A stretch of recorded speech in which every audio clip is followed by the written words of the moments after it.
Okay, guys, it's Matt10. Just want to show you kind of a breakdown of my Heisman sliders. Just really quick, I came up with them just for myself and eventually thought I'd share. So basically, this is what we're looking at. Heisman, this is inside my dynasty.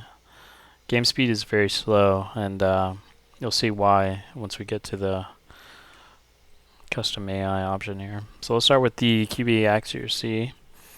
User is 5. I know Versus has been practicing, I've been showing his video in practice mode, and kind of called him out on it, just saying that practice mode is definitely not the way to slider test. You're going to get a whole different game in game and in practice mode. A great way to test that is put QBA here at 0, and you'll notice that it's 0 in practice mode. It plays true to a 0. But then you try to play that in game, and you're actually going to get about a 30 to 40 slider value. So your QBA is actually technically a 30 is the way it plays.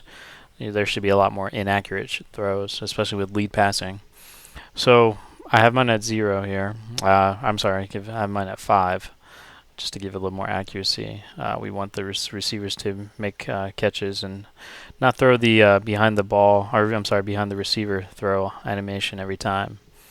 Anyway, to pass blocking, at 35, it's you still get enough pressure from the computer, depending on your team, of course. I haven't messed around too much with it, to be honest, so it's definitely something of up for review.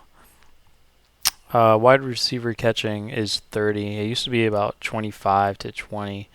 And the reason for that is, one, we want to improve the interaction with the quarterback and the wide receiver. And we basically want the ball not to be behind the receiver every single throw.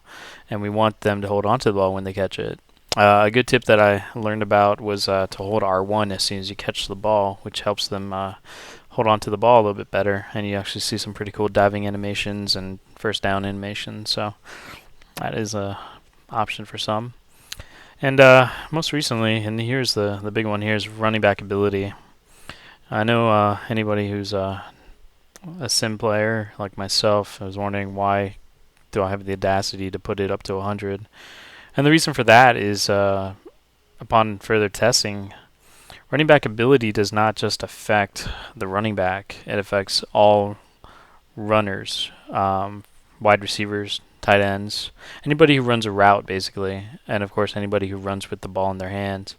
So running back ability is not just to break blocks. It does serve a purpose for that, yes, but the main thing is to get these routes run a lot faster. The game does speed up, which is the whole reason why we play on very slow. And as a result, you still get kind of a slow game speed. If you've previously liked normal speed, then I would suggest going up to a slow for my sliders, and you'll still get that experience. You also notice that the wide receiver will get some separation, not overly too much, but enough that they have the priority in the route being ran. And with the combination of what we're going to do on the CPU side, it actually looks out to be a pretty balanced game, and I will definitely be showing that in another video of how the defensive back interaction with the wide receiver improves. Run blocking, we don't want too many pancakes, and it's a good balance. You'll get a high variety of games. Ran over for 180 yards or so, and then the next game you run for 30. I mean, it's college football. It's football in general for you. Got a game plan. Pass coverage is 0. I haven't messed too much with the human side. I don't think many of the complaints are coming from the human pass coverage at all, so we're not really gonna go too far into that. I've just kept it at 0. I've titled my Heisman sliders as 0 based. So pass rush, you still get enough of a pass rush at 10. I'm gonna be honest, I haven't really tested it too much there. These are definitely in the stages of going that route, though, now that we've found some interaction and accurate cornerback and wide receiver and safety interaction, just to get a better feel overall. Moving into rush defense is a big one, because believing it at if I were to put that at 100, I would just be stuffing the running back and putting it at 0 with the combination of with the CPU's run block. It still works out pretty well, and yeah, you don't give up super big yards. But again, it just depends on how you play and how you game plan. Tackling is at 5. If anything, this would be the one area where I would probably be looking at to possibly improve. I know you can tackle the running back pretty well. They don't break as many tackles, but I do know there guys on the Operation Sports forums on my sliders thread. They've stated, and I've seen it for myself, and I've got postings or archives in my Justin.tv. The quarterback does break a lot of tackles, so that's something definitely to look at. Not going to mess too much with the special teams. I'm a former kicker myself, so field goal power is it's not really about the power; it's more about the height.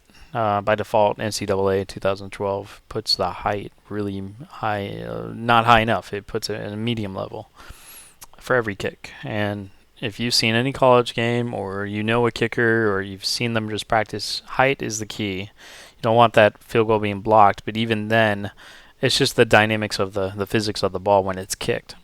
So I just like the look of it. That's my personal. You can keep that whatever. I don't really mess too much with it now. Now to the good stuff here. This is see people dropping down to varsity because of how the CPU has been playing, and I understand that. And I personally have tried every method out there, and the thing with varsity is I'm just not getting that kill factor. Which means the computer is not trying to bury you. They'll still run on third down, third and 10 or something like that, and they're losing in the game. They're just not showing any clock management. It's just not the greatest experience that I've had. I will be honest, I haven't gone back to it. I've kind of dedicated to Heisman this year, and getting some good games. If you know me, or if you've known my posts or whatever, and I've always been a sim player. After all, I love 2K5, NFL 2K5, one of the best football games ever created. So with that in mind, I'll play whatever level that's going to help improve the game, and I just feel like I get a better results with Heisman and trying to fix what EA has kind of shambled up here.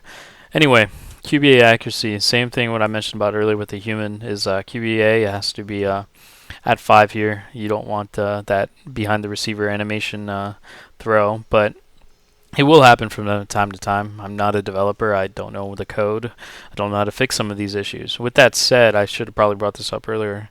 I cannot fix the game as far as warping, cornerbacks going through receivers, etc.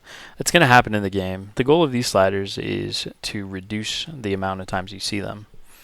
If you've seen my Justin.tv videos, you'll notice that what I do is I archive all the games. Well, they archive automatically, but I count on paper of how many times I see unrealistic plays.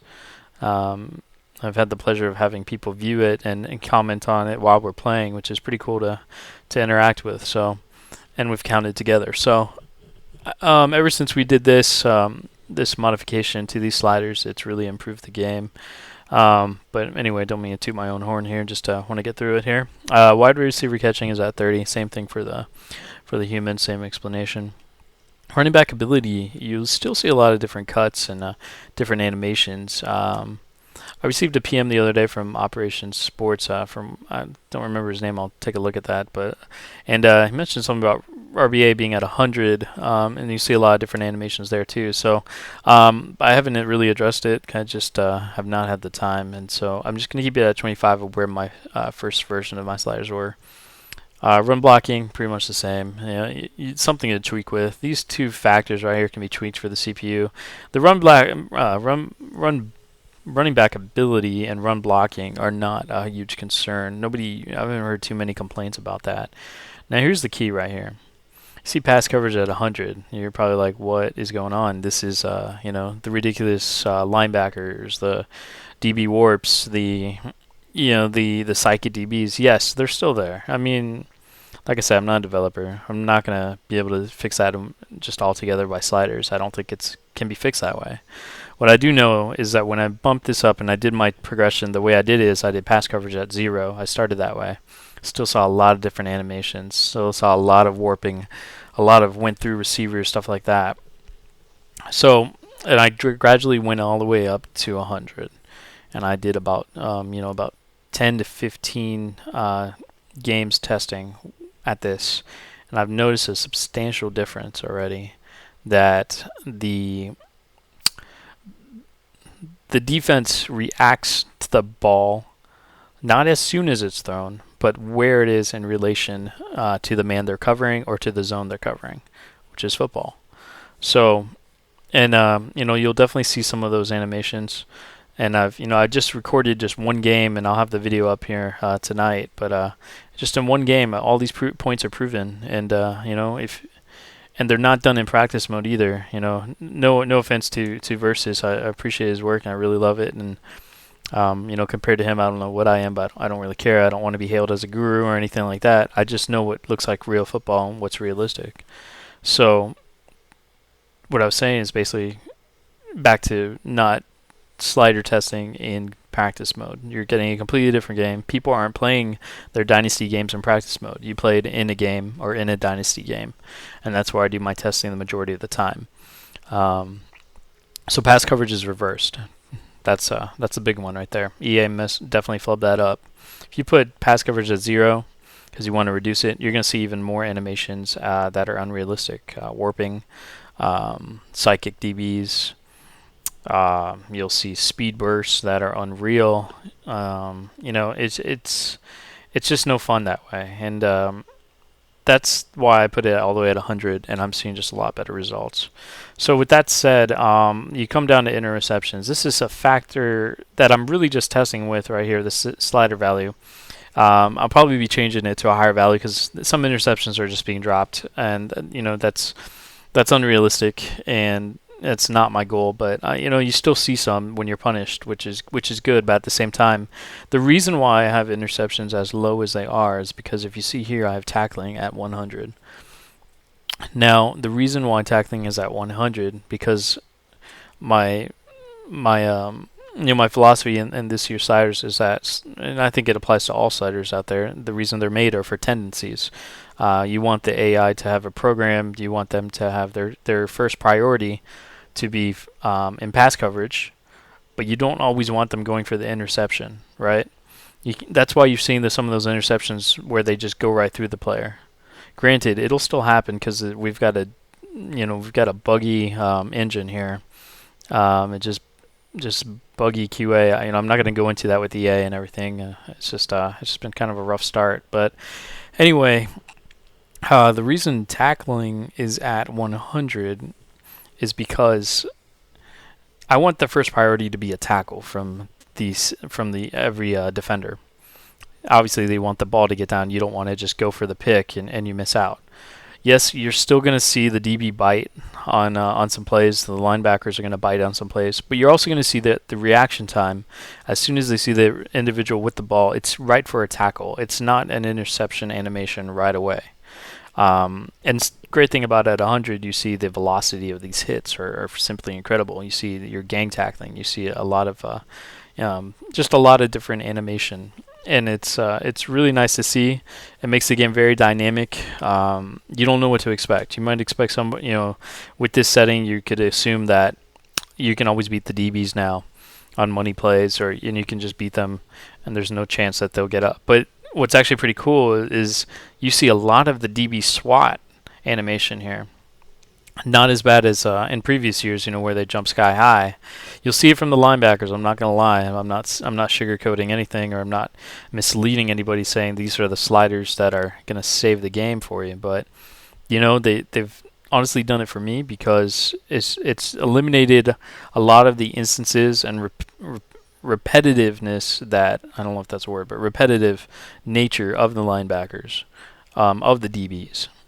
I counted two last game, and that was it, rather than the 10 to 15 that you would see pretty much on every down, right? So, this is a big one right here. Tackling, interceptions, and pass coverage for the CPU. Make sure to have the user's running back ability I apologize. Run back ability right there at 100, and you'll start